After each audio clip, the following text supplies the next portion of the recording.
So if you don't mind, I will carry on Je vais in donc English. continuer and, en talk anglais about et je vais parler de la complexité, la creativity. transdisciplinarité, la créativité. La créativité n'est pas nécessairement un mot que vous avez beaucoup utilisé dans votre œuvre, mais dans ce que nous avons écouté hier, Helma Gasseva par exemple, et d'autres personnes, il est apparu que quand les gens songent à votre œuvre, ils pensent beaucoup à la créativité.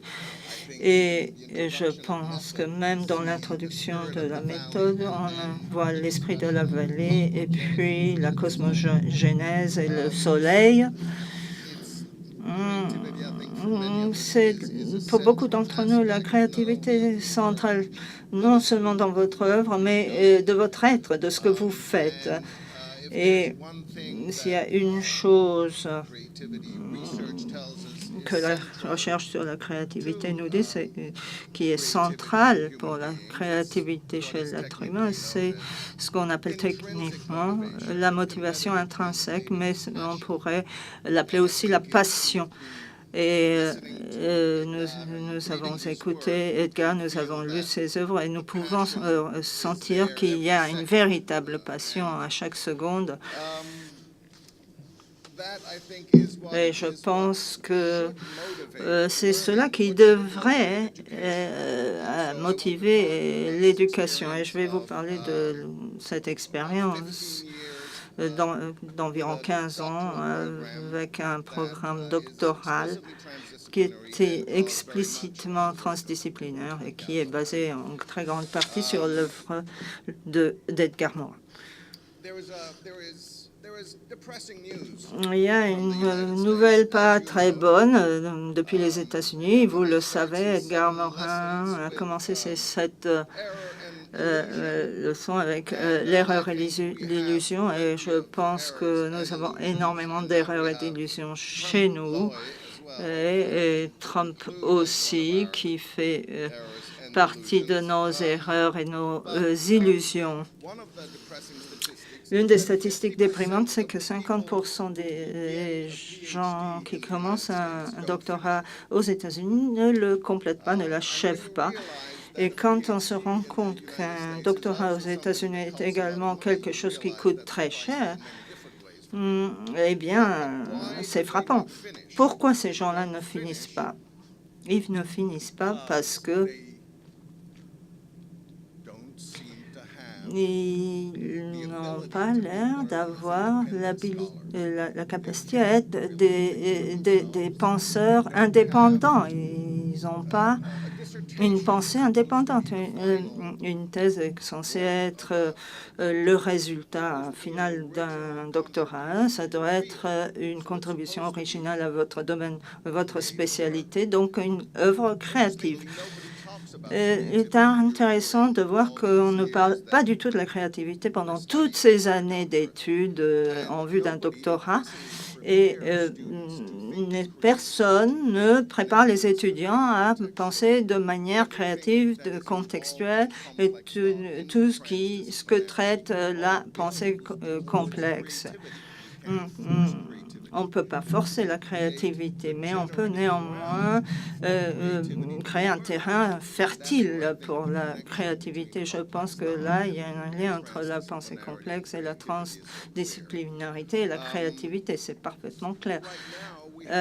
On voit maintenant qu'il y a un système éducatif qui de plus en plus, et moi je vieillis et je fais partie de ce système depuis environ 25 ans, je vois les changements chez les étudiants.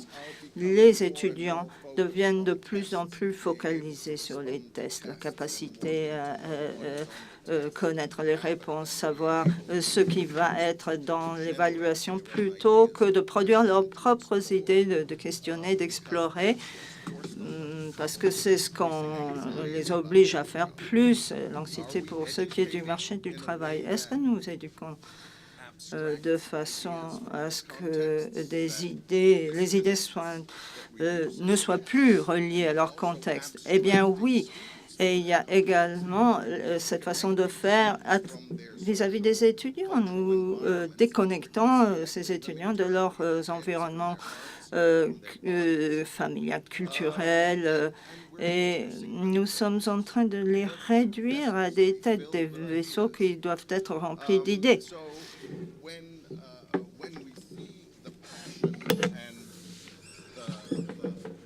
Par conséquent, lorsque nous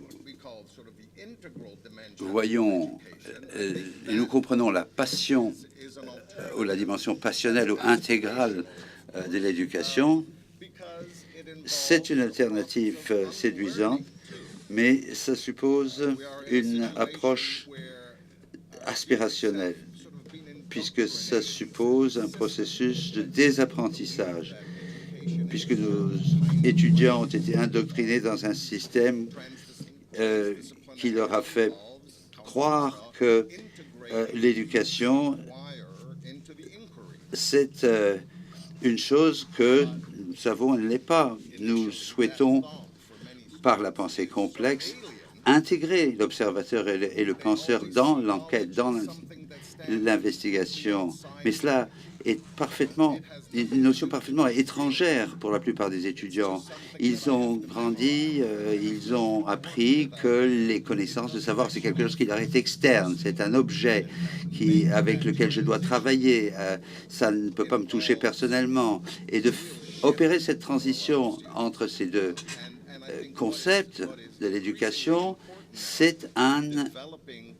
demande une véritable révolution pour les étudiants, une transformation de la compréhension de ce qu'est la connaissance. Quand j'étais étudiant moi-même, je me souviens que je devais m'inscrire, obtenir une carte, demander à quelqu'un de me chercher un tel ou tel ouvrage. Donc, obtenir un renseignement, une information, c'était une tâche, un travail considérable, alors qu'aujourd'hui, les étudiants sont tellement inondés d'informations qu'ils ne savent plus faire le tri, distinguer, et donc ce rapport au savoir doit évoluer très très vite, très radicalement. Et je pense que pour moi, la pensée complexe nous accompagne, nous entraîne vers cette nouvelle relation plus réflexive par rapport ou réflective par rapport au savoir. Si nous n'opérons pas ce passage à cette nouvelle attitude au savoir, nous resterons des consommateurs, de simples consommateurs de connaissances, des consommateurs d'ailleurs qui ne savent pas ce qu'ils consomment. Aux États-Unis, une enquête a démontré que les élèves jusqu'aux étudiants de l'université d'élite à Stanford, une grande proportion n'arrivent pas, ou la plupart, n'arrivent pas à distinguer un site d'information réel d'un site faux, d'une fausse information. Alors, lorsque on en arrive au point où la réflexion personnelle est absente, où il y a ce niveau d'ignorance et d'incapacité à distinguer, eh bien, on ouvre la porte à des décisions qui seront forcément avariées, qui seront des décisions politiques. Il sera très difficile de prendre des décisions politiques raisonnables et correctes. Alors, je me suis fait un point d'honneur, un point de devoir d'essayer de faire évoluer cette attitude au savoir des étudiants.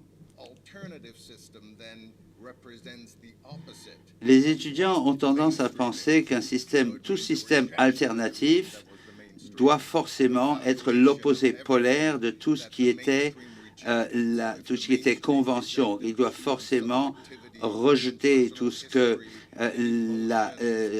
l'éducation traditionnelle a accepter tout ce qu'il a rejeté.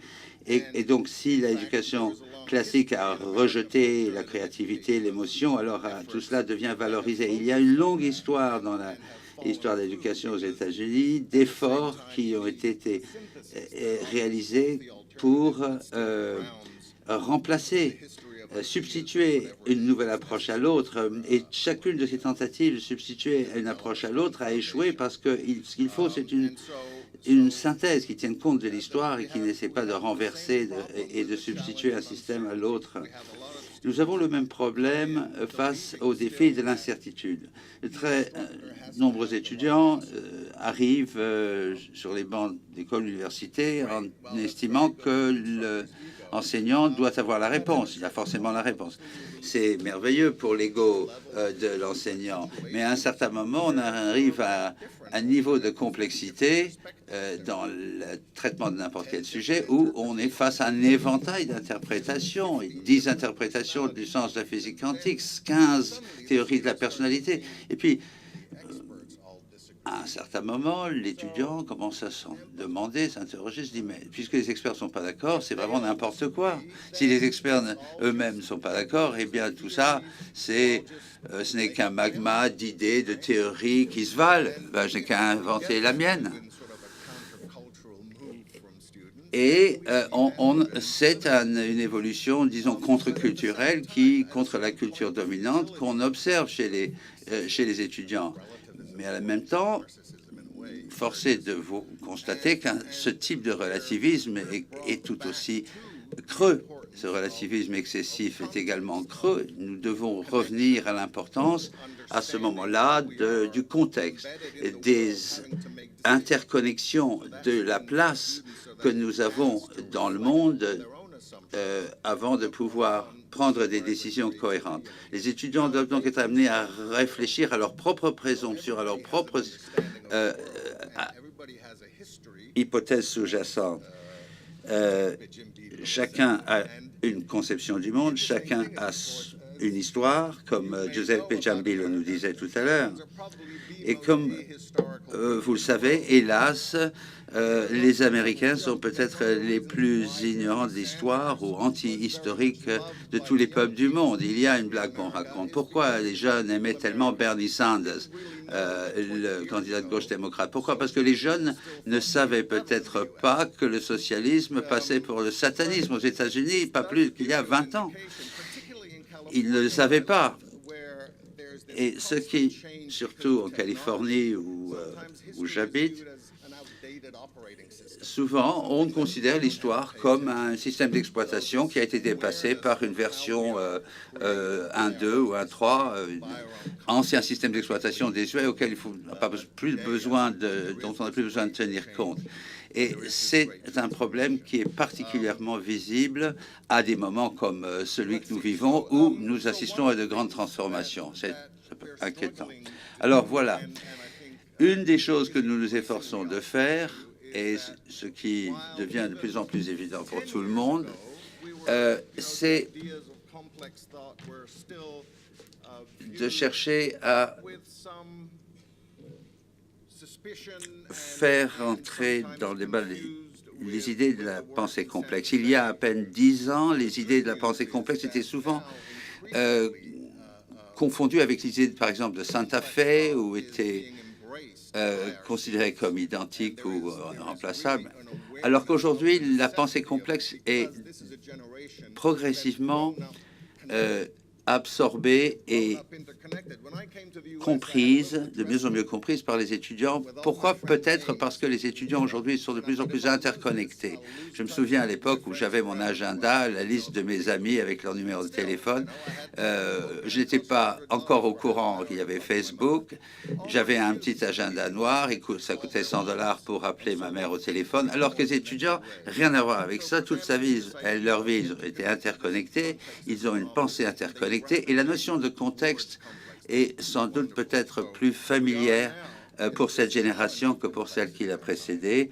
Et donc c'est une piste. C'est une piste qui nous permet de relever ce défi de la complexité, de renouveler la compréhension de ce qui nous sommes dans un contexte universitaire et planétaire de connexion et de création. Merci beaucoup.